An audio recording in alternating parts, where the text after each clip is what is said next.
The morning sun painted golden streaks across the ancient stones of Windsor Castle, as 10-year-old Prince George walked quietly through the corridors he had known all his life. His footsteps echoed softly on the polished floors, a sound that had become as familiar to the castle staff as the chiming of the great clock tower. Today felt different, though, and George couldn't quite put his finger on why. Standing at his usual post near the East Wing entrance was Sergeant Thomas Whitfield, a man who had become as much a part of George's daily routine as breakfast or his afternoon lessons. Thomas had been assigned to the young prince's security detail 3 years ago, and in that time, something special had grown between them.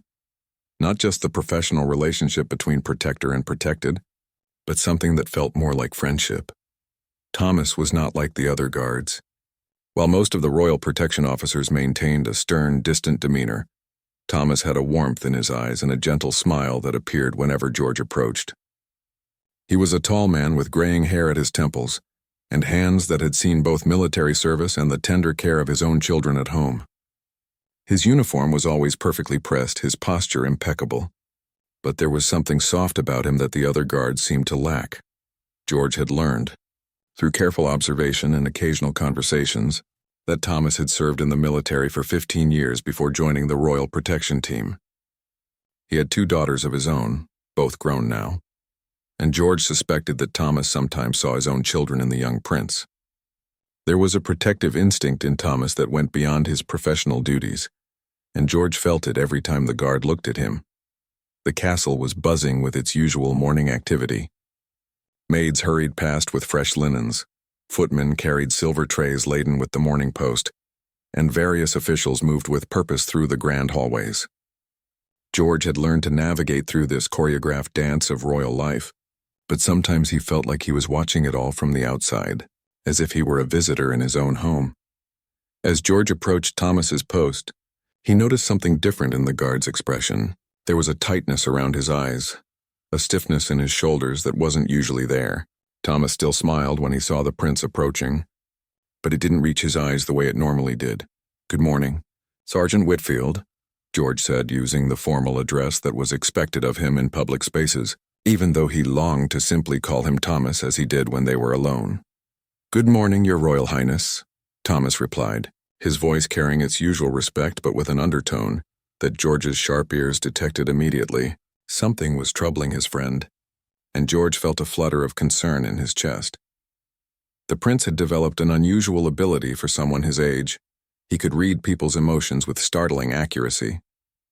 Perhaps it came from growing up in an environment where so much communication happened through subtle glances and carefully chosen words, or perhaps it was simply his nature. Either way, George could sense that Thomas was carrying a heavy burden this morning.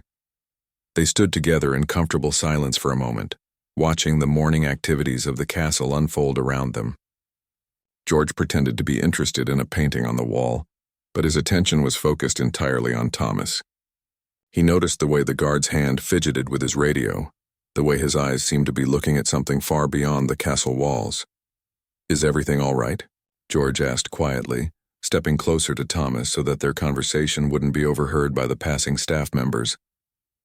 Thomas looked down at the young prince, and for a moment George saw something raw and unguarded in the man's expression. It was gone quickly, replaced by the professional mask that all royal staff wore so well. But George had seen it clearly.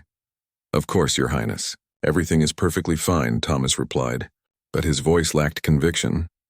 George knew that Thomas was lying, not maliciously, but in the way that adults often lied to children when they thought the truth might be too heavy for young shoulders to bear.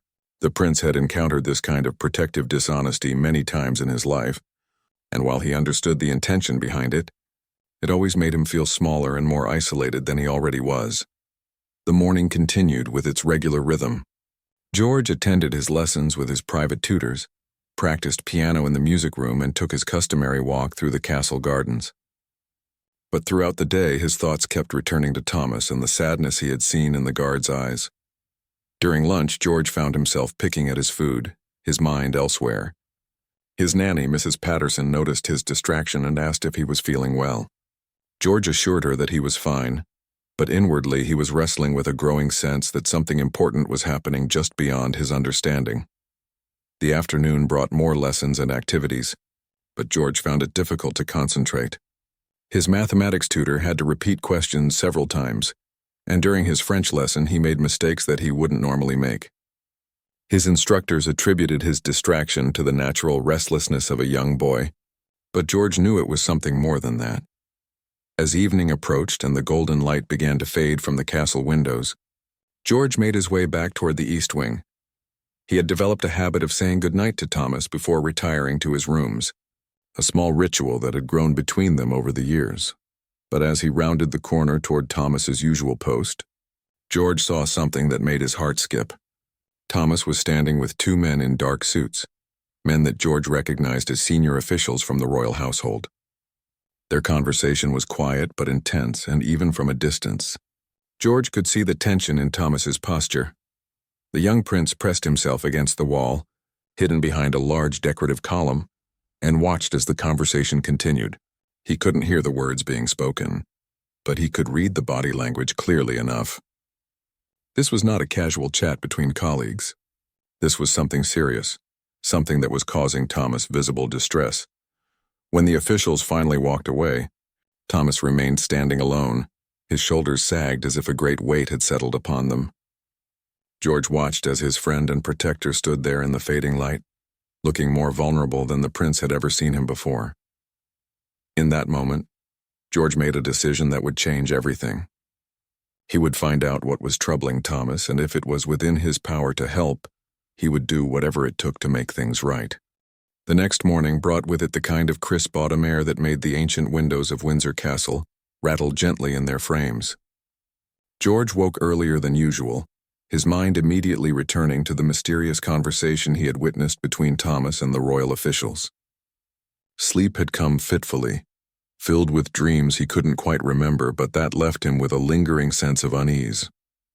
As George made his way through his morning routine, washing, dressing with the help of his valet, and having breakfast in the small dining room adjacent to his chambers, he found himself thinking about all the moments he had shared with Thomas over the past 3 years. They weren't just guard and prince. They had become something more, though neither had ever spoken about it directly.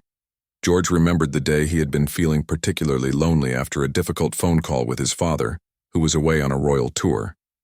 Thomas had noticed the prince's dejected mood and had quietly suggested they take a walk through the less formal parts of the castle.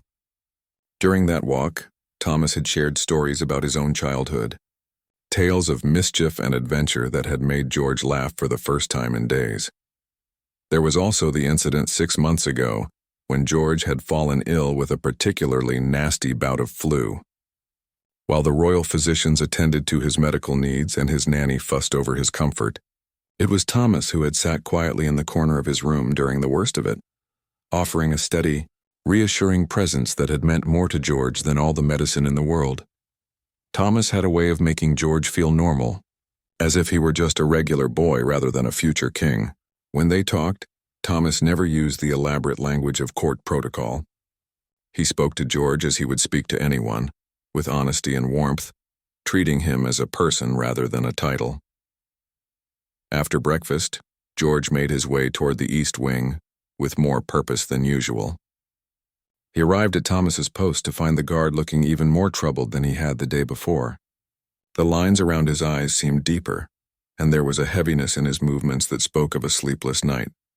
"Good morning, Sergeant Whitfield," George said, studying Thomas's face carefully. "Good morning. Your Royal Highness," Thomas replied, and this time he couldn't quite manage even a forced smile. George felt a surge of determination. He had spent most of his young life accepting the explanations and decisions that adults made on his behalf, but this felt different. This felt like something he needed to understand and, if possible, influence. "Thomas," George said quietly, dropping the formal address and using the name that felt natural between them when they were alone. "Please tell me what's wrong. I can see that something is bothering you and I want to help." Thomas looked down at the young prince and George saw something shift in his expression. For a moment, the professional guard seemed to be weighing whether to treat George as the child he was or as the future king he would become. "Your Highness," Thomas began, then stopped and seemed to reconsider his words. "George," he said finally, using the prince's name in a way that felt both natural and significant. There are some things that are difficult to explain, especially to someone your age. I'm not as young as everyone thinks, George replied with a seriousness that made Thomas look at him more closely. And I'm not as sheltered as people assume. I see things, I understand things, and I know when someone I care about is in trouble. The simple honesty of George's words seemed to break down some of Thomas's resistance. The guard looked around to ensure they weren't being overheard, then spoke in a voice barely above a whisper. "There's been a complaint filed against me," Thomas said, his voice heavy with shame and worry. "Someone has accused me of overstepping my boundaries with you, of becoming too familiar, too friendly. They say it's inappropriate for a guard to have the kind of relationship we have." George felt as if the floor had dropped away beneath his feet. The idea that their friendship could be seen as something wrong or inappropriate had never occurred to him.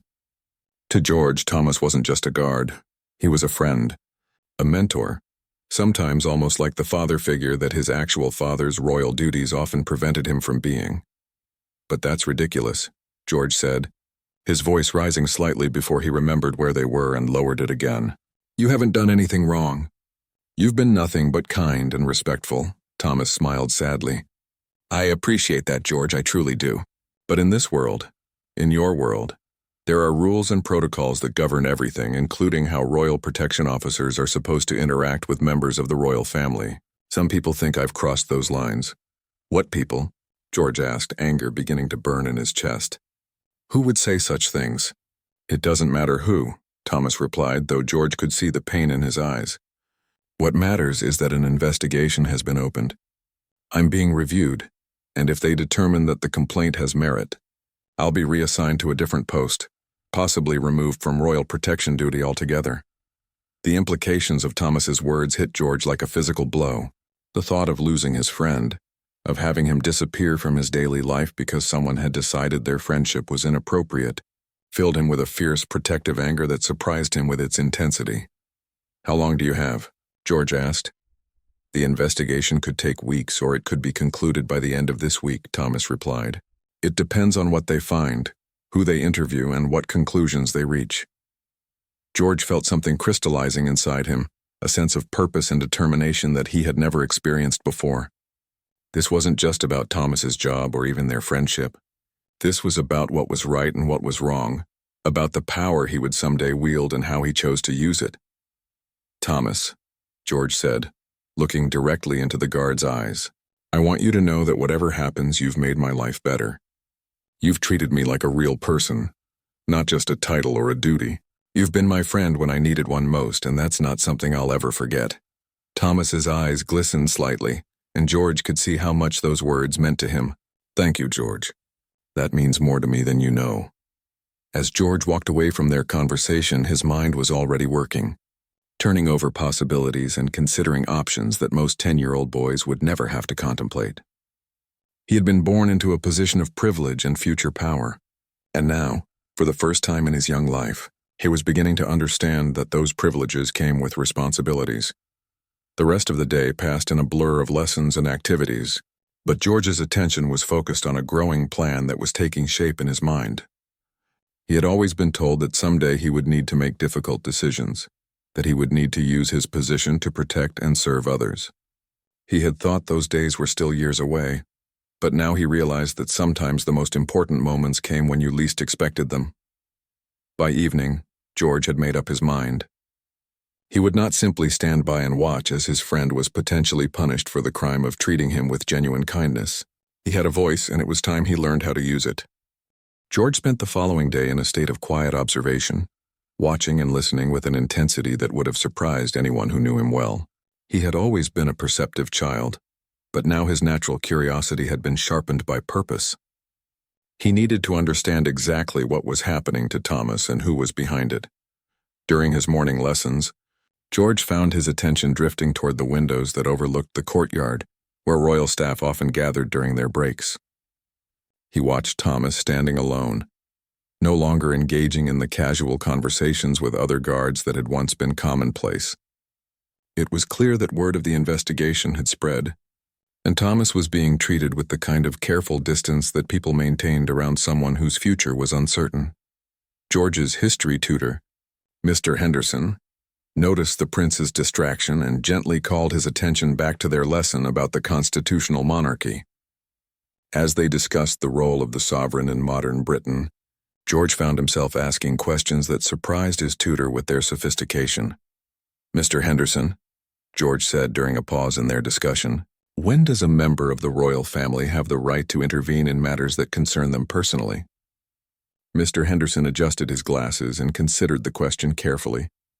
"Well, Your Royal Highness, that's quite a complex topic. Traditionally, the royal family exercises influence through consultation and encouragement rather than direct intervention.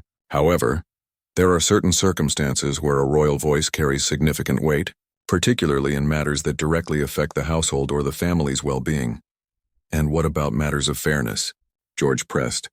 "If someone is being treated unfairly, does a royal family member have a responsibility to speak up?" "Indeed," Mr. Henderson replied, clearly intrigued by the direction of their conversation. "One could argue that the moral authority of the crown carries with it certain obligations to ensure justice and fair treatment, particularly for those who serve the royal household." George absorbed this information like a sponge, filing it away with the growing collection of facts and strategies he was accumulating. After his lesson ended, he made his way to the library, where he spent an hour researching royal protocols and the structure of household management. The library had always been one of George's favorite places in the castle. The towering shelves filled with centuries of books, the comfortable reading chairs positioned near tall windows, and the quiet atmosphere that encouraged deep thinking all appealed to him. Today, however, he approached his reading with a specific goal in mind. He pulled several books about royal household management and began reading about the chain of command that governed castle operations. He learned about the roles of various officials, from the Lord Chamberlain at the top down to the individual staff members who maintained daily operations. Most importantly, he began to understand where complaints would originate and how they would be processed. As George read, a picture began to emerge.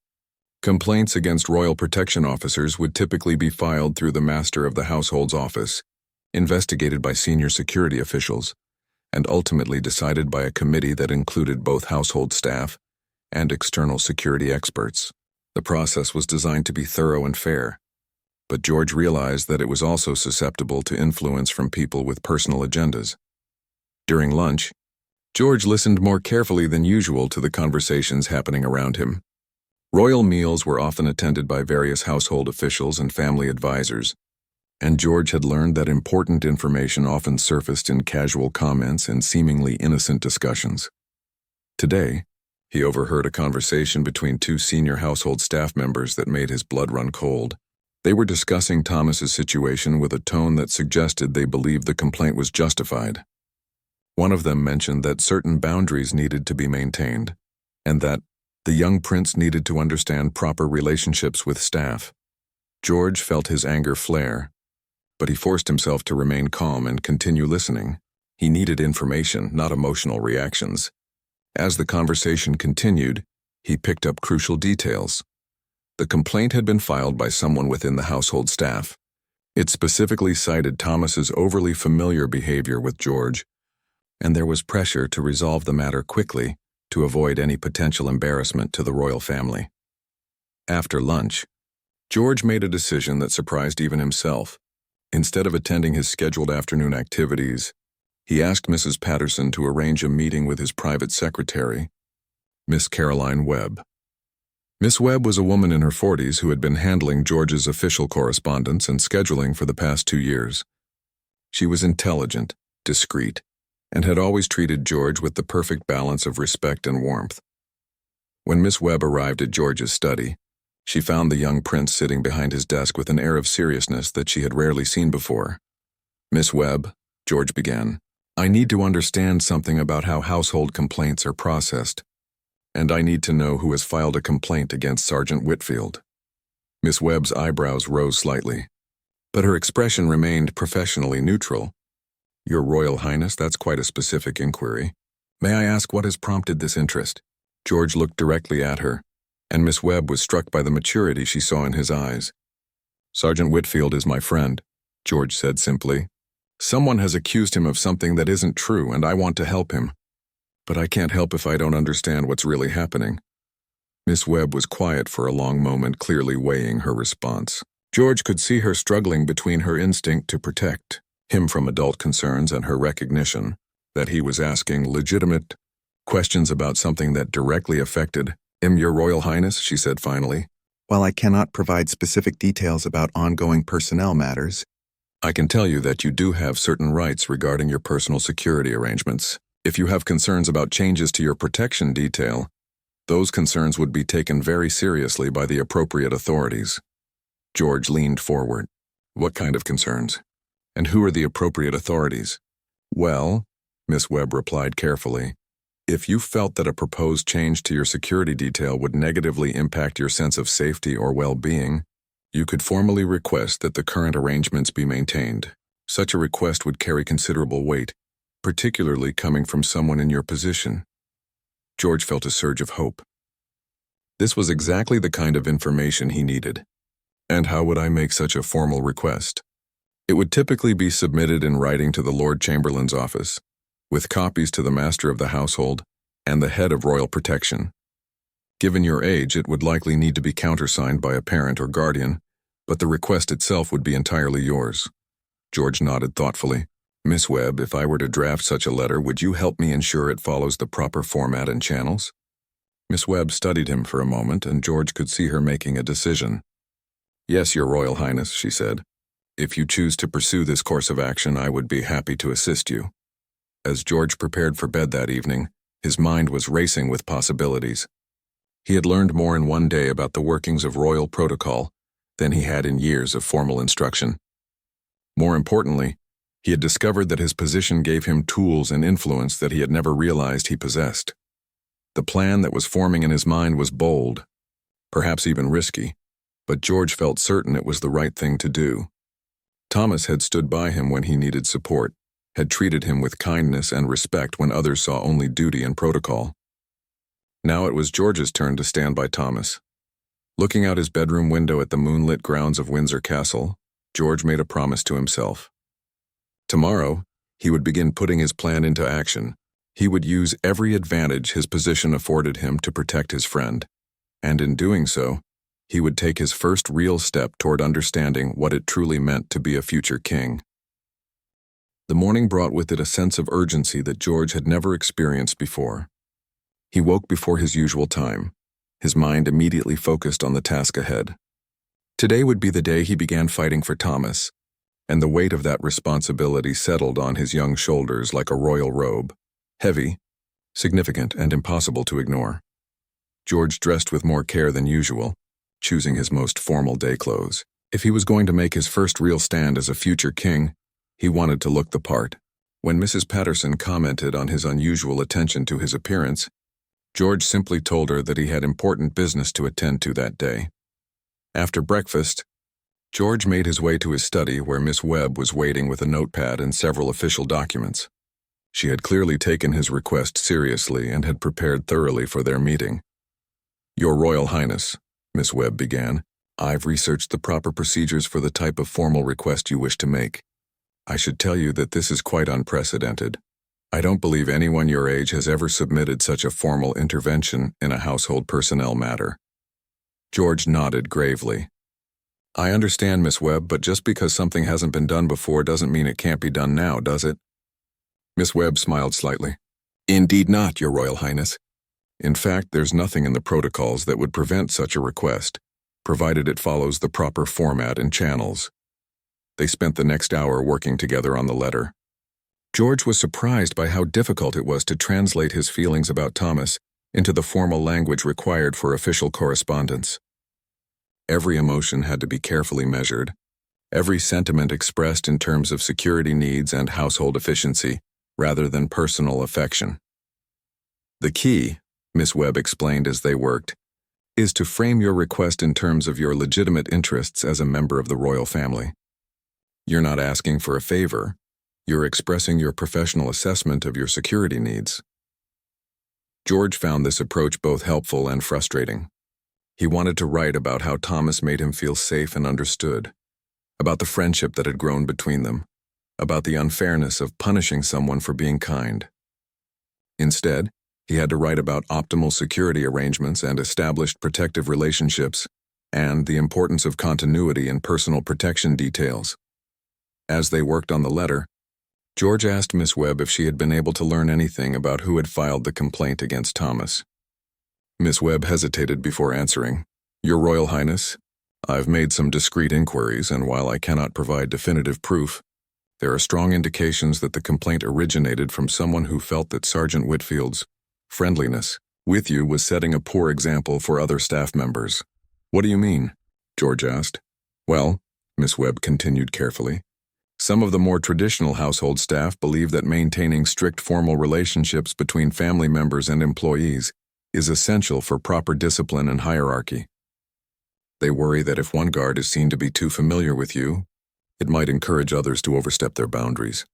George felt his anger rising again, but this time it was coupled with something else, a deep understanding of the politics and personalities that governed his daily life. He was beginning to see that Thomas's situation wasn't really about Thomas at all. It was about power, tradition, and the fear some people had of any change to the established order. So Thomas is being punished not for doing something wrong, but for making other people uncomfortable with how right he was doing his job, George said. Miss Webb looked impressed by his insight. "That's a very mature way to understand the situation, Your Royal Highness." By midday they had completed the formal letter. George read it through several times, making small adjustments to the wording. The final version was respectful but firm, expressing his strong preference that Sergeant Whitfield remain in his current position and outlining the security and personal benefits of maintaining the current arrangement. "Now," Miss Webb said, "we need to address the question of a parental signature. While your letter carries weight on its own, having your father's approval would make it virtually unassailable." George's heart sank. His father was currently on a royal tour of the Commonwealth countries and wouldn't return for another week. The investigation into Thomas might be concluded by then, and any letter of support would be too late to help. "What about my mother?" George asked. "The Duchess would certainly have the authority to countersign such a letter," Miss Webb replied. "But she's currently in Scotland for her charitable engagements and won't return until Thursday." George felt frustration building inside him. It seemed that even when he was trying to do the right thing, the complicated logistics of royal life were working against him. But then an idea began to form. "Miss Webb," George said slowly, "what if I didn't wait for a parent to sign the letter? What if I submitted it on my own authority?" Miss Webb looked uncertain. "Your Royal Highness, while there's no rule that would prevent you from doing so, it would be highly unusual. The household staff might not take it as seriously without parental approval, but they would have to respond to it, wouldn't they?" George pressed. "They couldn't simply ignore a formal request from a member of the royal family, even if that member is only 10 years old." Miss Webb considered this carefully. No, they couldn't ignore it. The protocols are quite clear that all formal communications from family members must be acknowledged and addressed through proper channels. Your letter would have to be forwarded to all the appropriate offices and given due consideration. George made his decision. "Then that's what we'll do. I'll submit the letter on my own authority. If nothing else, it will make it clear that Thomas has my full support, and it might buy him some time while they decide how to respond." Miss Webb looked at him with what appeared to be a mixture of admiration and concern. "Your Royal Highness, are you certain about this? Once you submit this letter, there will be no taking it back. You'll be making a very public stand, and there may be consequences you haven't considered." George thought about Thomas standing alone in the corridor, isolated by whispers and suspicion. He thought about all the times Thomas had made him feel normal and valued. He thought about the kind of king he wanted to become someday, and what that king would do in this situation. "I'm certain," George said firmly. "Please prepare the letter for submission." As Miss Webb made the final preparations for the letter, George felt something shifting inside him. For the first time in his life, he was acting not as a child who needed protection and guidance, but as a person with his own authority and responsibility. It was both terrifying and exhilarating. That afternoon, as George watched Miss Webb personally deliver the letter to the Lord Chamberlain's office, he felt the weight of his decision settling around him. He had committed himself to a course of action that would likely create ripples throughout the royal household. Some people would be impressed by his initiative. Others would be scandalized by his boldness. But as George caught sight of Thomas at his post, still standing straight and professional despite the cloud hanging over his future, the prince felt certain he had made the right choice. Sometimes being a future king meant waiting patiently for others to make decisions, but sometimes it meant standing up and making decisions yourself, regardless of what others might think. The game had begun, and George was no longer content to be a spectator. The response to George's letter came faster than anyone had expected. By the following morning, the corridors of Windsor Castle were buzzing with hushed conversations and surprised whispers. Word had spread quickly through the household staff that the young prince had submitted a formal intervention in an official personnel matter, and the implications of such an unprecedented action were being debated in every corner of the castle. George woke to find Mrs. Patterson waiting for him with an expression he had never seen before, a mixture of pride, concern, and something that looked almost like awe. She helped him dress in silence, but George could feel questions hanging in the air between them.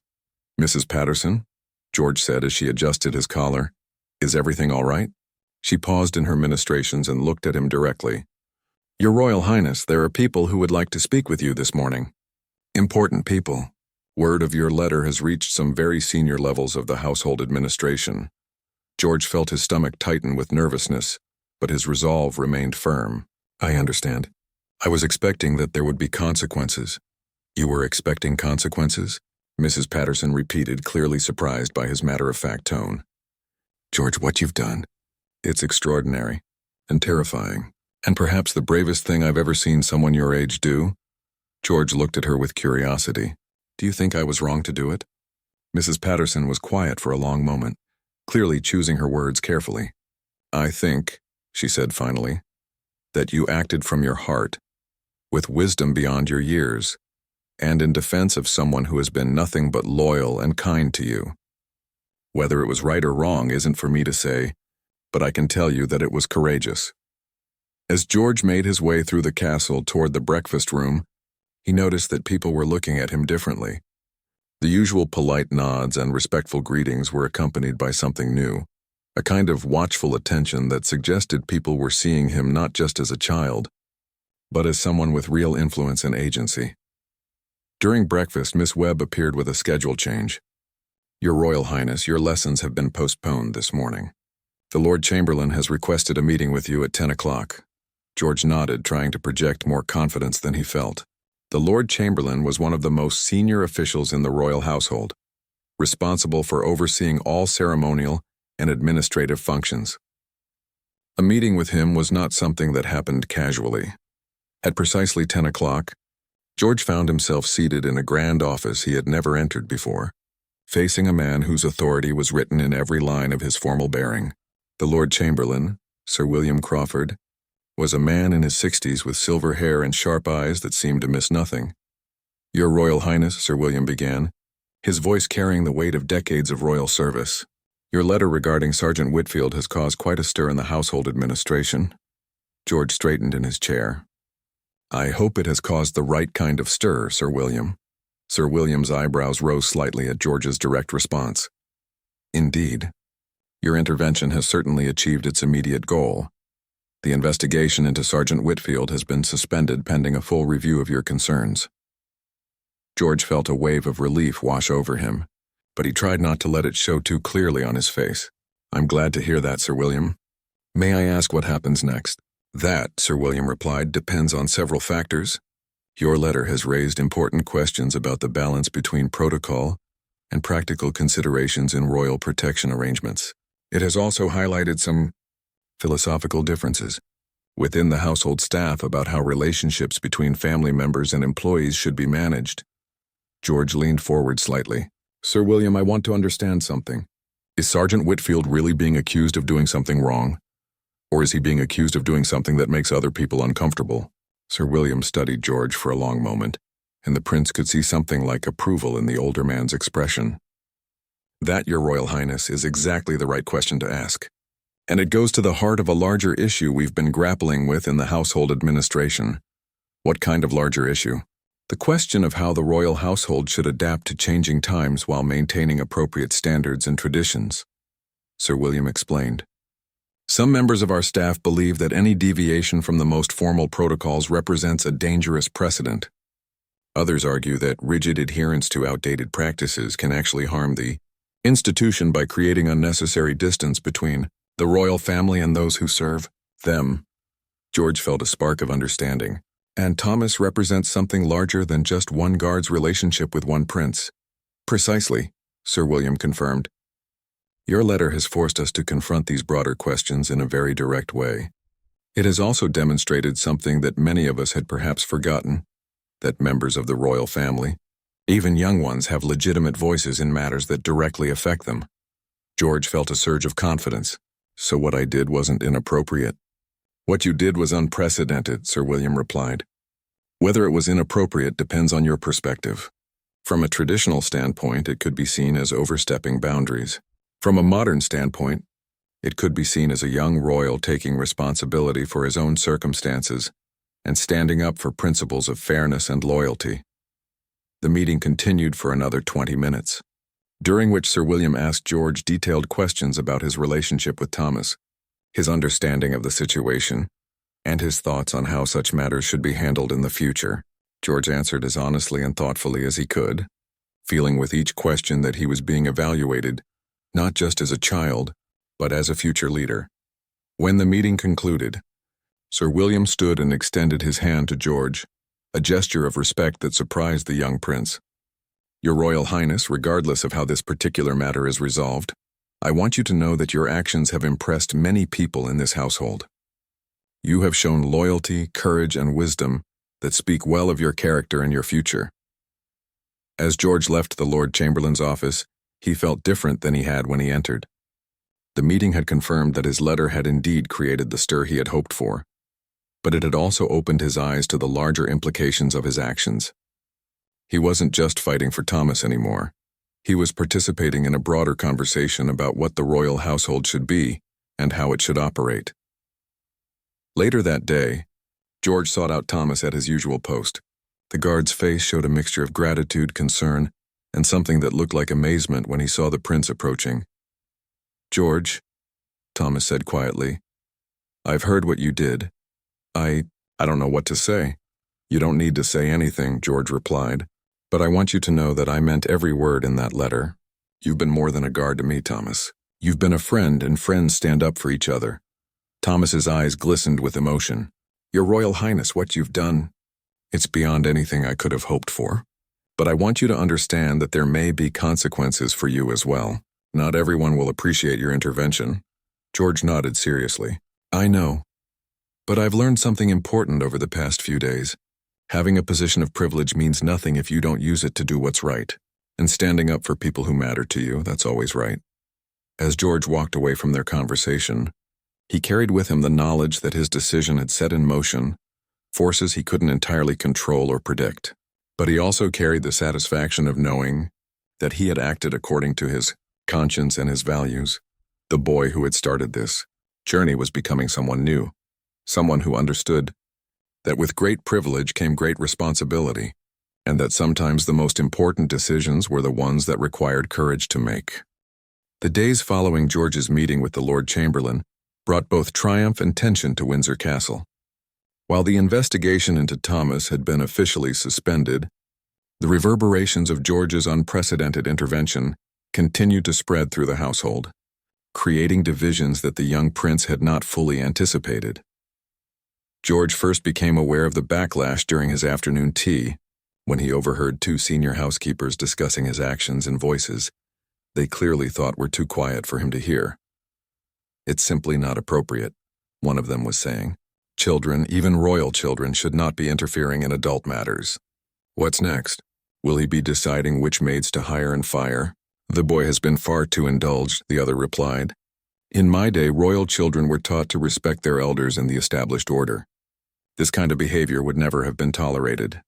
George felt a sting of hurt at their criticism, but also a growing awareness of the complex politics he had stepped into. His actions hadn't just challenged the specific complaint against Thomas. They had challenged a fundamental assumption about how power and authority should work within the royal household. The tension became more apparent the next morning when George arrived at Thomas's post to find a different guard standing there instead. Panic immediately seized him, and he hurried to find Miss Webb to ask what had happened. "Don't worry, Your Royal Highness," Miss Webb assured him quickly. "Sergeant Whitfield hasn't been dismissed. He's been temporarily reassigned to desk duties while the review process continues. It's actually quite standard in these situations." But George could see the strain in Miss Webb's expression, and he pressed her for more information. "There have been some complications," she admitted reluctantly. "Your letter has divided the household staff into different camps. Some people admire your initiative and believe you've highlighted important issues that needed to be addressed. Others feel that you've undermined the authority structure that keeps the household functioning smoothly." George felt the weight of unintended consequences settling on his shoulders. "Have I made things worse for Thomas?" Miss Webb considered her answer carefully. "You've made things different for everyone, Your Royal Highness. Whether that turns out to be better or worse will depend on how the situation is ultimately resolved." That afternoon, George received an unexpected visitor. His grandmother, the Queen, had returned early from a state visit and requested to see him privately in her sitting room. As George made his way to the meeting, his heart pounded with a mixture of nervousness and anticipation. His grandmother was known for her wisdom and fairness, but she was also a firm believer in tradition and protocol. The Queen was seated in her favorite chair, looking every inch the monarch despite being in her private apartments. Her expression was unreadable as George approached and offered his respectful bow. "Sit down, George," she said, her voice carrying the authority of decades of rule. "I understand you've been quite busy during my absence." George took a seat across from her, trying to project confidence despite the butterflies in his stomach. "Yes, grandmother. I felt it was important to speak up about a situation that concerned me." The Queen studied him for a long moment. "Tell me in your own words why you chose to intervene in this matter." George took a deep breath and began to explain his relationship with Thomas, the complaint that had been filed, and his decision to submit a formal letter of support. As he spoke, he watched his grandmother's face carefully, but her expression remained neutral. When he finished, the Queen was quiet for several minutes. Finally, she spoke. "George, what you've done has created quite a stir throughout the household.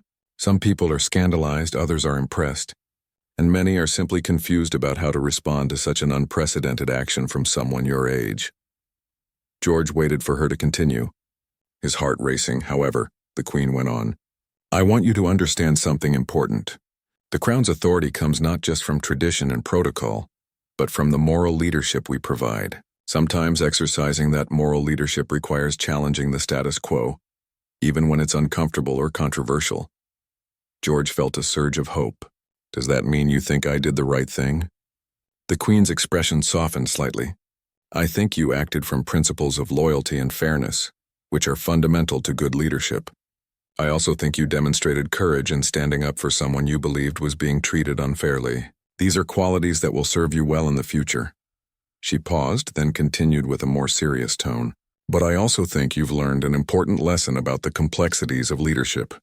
When you exercise power, even for good reasons, there are always consequences that extend beyond your immediate intentions. People will question your motives, challenge your authority, and sometimes resist your efforts to create change." George nodded gravely. "I'm beginning to understand that, grandmother. I've seen how divided people have become." "Good," the Queen replied. "That understanding is crucial for anyone who will someday bear the responsibility of leadership. Now I want to tell you what I've decided regarding Sergeant Whitfield's situation." George leaned forward, hardly daring to breathe. "I've reviewed all the materials related to this case, including your letter, the original complaint, and the investigation findings. I've also spoken with several people who have observed Sergeant Whitfield's conduct over the past 3 years." The Queen paused, and George felt as if time had stopped. "Based on my review, I've concluded that Sergeant Whitfield has conducted himself with complete professionalism and has provided exceptional service to this family. The complaint against him appears to be based not on any actual misconduct, but on philosophical disagreements about how staff should interact with family members." George felt tears of relief spring to his eyes, but he blinked them back and waited for his grandmother to continue. "Therefore, I am directing that Sergeant Whitfield be restored to his full duties immediately, and that his record be cleared of any reference to this complaint. Furthermore, I am implementing a review of our household protocols to ensure that they reflect modern realities while maintaining appropriate standards. George could barely contain his joy. Thank you, grandmother. This means everything to me. The Queen stood, signaling that their meeting was concluding. Don't thank me, George. Thank yourself. Your letter forced us to examine our practices and consider whether they truly serve the best interests of this family and institution. That's exactly the kind of moral leadership the Crown should provide. As George prepared to leave, the Queen added one final thought. Remember this experience, George.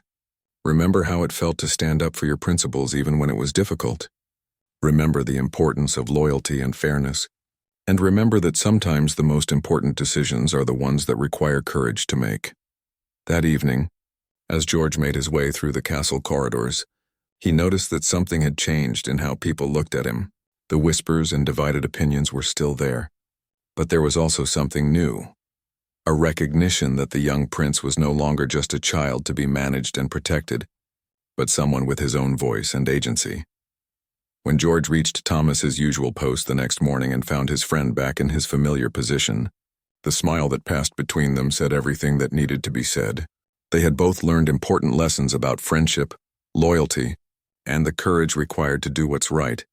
But perhaps most importantly, George had learned that having a position of privilege wasn't just about the benefits it provided. It was about the responsibility to use that privilege to protect and serve others, especially those who couldn't protect themselves. 3 months had passed since George's letter had turned the royal household upside down, and Windsor Castle had settled into a new rhythm that somehow felt both familiar and different. The young prince had returned to his regular schedule of lessons, activities, and royal duties, but there was something fundamentally changed about how he moved through his daily life. On this particular morning, as autumn was giving way to winter, George found himself standing by the window in his study, watching the frost-covered ground sparkle in the early sunlight. Today marked exactly 1 year since Thomas had first been assigned to his protection detail. Though it felt like a lifetime had passed since those early days of tentative friendship. A gentle knock at his door interrupted his thoughts, and Miss Webb entered with his morning schedule and a small stack of correspondence. "Good morning, Your Royal Highness," she said with a warmth that had grown noticeably since their collaboration on the letter that had changed everything. "You have a light schedule today. Just your literature lesson with Mr. Henderson this morning and piano practice this afternoon." George smiled. "Thank you, Miss Webb, and thank you again for everything you did to help me. I know it wasn't easy for you to support such an unusual request." Miss Webb's expression softened. "Your Royal Highness helping you stand up for what you believed in was one of the most meaningful things I've done in my career. You taught me something important about courage and principle." As Miss Webb left, George reflected on how many relationships had deepened and evolved since that difficult week when Thomas's future had hung in the balance. People throughout the castle seemed to treat him with a new kind of respect, not just the automatic deference due to his title, but a genuine recognition of his character and judgment. During his literature lesson, Mr. Henderson had chosen to focus on stories of moral courage and leadership, selections that George suspected were not entirely coincidental. As they discussed a passage about standing up for one's convictions, Mr. Henderson looked at George with obvious pride. "You know, Your Royal Highness, literature often teaches us about the importance of moral courage, but it's rare to see someone so young demonstrate it in real life. Your actions this autumn have provided a better lesson in leadership than any book could offer." George felt a flush of warmth at the praise, but also a sense of humility. "I'm still learning, Mr. Henderson. Every day I understand more about how complicated leadership really is." After his lesson, George made his way to Thomas's post, a daily ritual that had taken on even deeper meaning since their ordeal. The friendship between them had been tested and strengthened by the experience, and they both seemed to appreciate it more fully now. "Good morning, Thomas," George said, using his friend's first name without any self-consciousness now that their relationship had been officially validated. "Good morning, George," Thomas replied, his face showing the contentment of a man who had been vindicated and valued. "How are your studies going today?" "Well enough," George said. "But I've been thinking about something and I wanted to ask your opinion." Thomas raised an eyebrow with interest. "Of course. What's on your mind?" George looked around to ensure they wouldn't be overheard, then spoke quietly. "I've been thinking about what happened with your situation, and I realize that there might be other people in the household who are facing unfair treatment or problems they don't feel they can speak up about. I'm wondering if there should be some kind of way for staff members to raise concerns without fear of retaliation." Thomas looked at George with something approaching amazement. "That's a very thoughtful idea, George, and it shows how much you've learned from this experience. Do you think it's something I could propose? Maybe to my grandmother or the Lord Chamberlain?" Thomas was quiet for a moment, considering. "I think," he said finally, "that you've already proven you have the courage and wisdom to propose important changes when you believe they're right. If you feel strongly about this, then you should trust your instincts." George nodded thoughtfully. The idea had been growing in his mind for weeks, and talking to Thomas about it had helped clarify his thinking. Perhaps his letter defending Thomas had been just the beginning of his efforts to make the royal household a more fair and supportive place for everyone who worked there. That afternoon, during his piano practice, George found his fingers moving across the keys with unusual emotion. The piece he was playing, a gentle melodic composition that had always been one of his favorites, seemed to express something about growth, change, and the bittersweet nature of learning difficult lessons. As the final notes faded in the music room, George realized that he felt different than he had just a few months ago. The boy who had first noticed Thomas's distress and decided to investigate had been acting primarily on instinct and emotion. The young man he was becoming understood that good intentions needed to be coupled with wisdom, strategy, and an awareness of consequences. Later that evening, as George prepared for bed, he found a handwritten note that had been slipped under his door. He recognized Thomas's careful handwriting immediately. "George," the note read, "I wanted you to know that what you did for me will never be forgotten. But more than that, I wanted you to know how proud I am to serve someone who has such a strong sense of right and wrong, and the courage to act on it. You're going to make an extraordinary king someday, not because of your title, but because of your character. Thank you for being not just a prince I serve, but a friend I admire. With deepest respect and affection, Thomas." George read the note twice, feeling a mixture of humility and determination wash over him. He carefully folded the letter and placed it in a special box where he kept his most treasured possessions. Someday, when he faced the more complex challenges that would inevitably come with his position, he would remember this note and the lesson it represented. As George settled into bed and looked out at the moonlit castle grounds, he thought about the journey he had taken over the past few months. He had learned that having power meant having responsibility, that doing the right thing was often difficult and complicated, and that true leadership sometimes required standing alone against criticism and doubt. But he had also learned that loyalty and friendship were worth fighting for, that courage could be found even in young hearts, and that sometimes the most important changes began with one person willing to speak up for what they believed in. Thomas remained at his post. Their friendship had been officially recognized and celebrated, and the royal household had begun examining its practices with an eye toward fairness and modernization. But perhaps most importantly, George had discovered something fundamental about himself. He was not content to simply inherit power.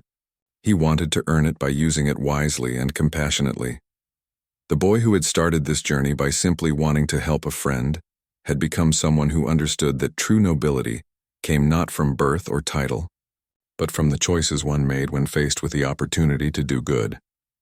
As sleep finally claimed him, George's last thought was of the future that lay ahead, full of challenges and opportunities to put the lessons he had learned into practice. He was no longer just a prince in training. He was a young leader who had already begun to understand what it truly meant to serve others with courage, wisdom, and heart. The story of the guard who didn't have to step down had become the story of a prince who stepped up, and in doing so, discovered the kind of king he wanted to become.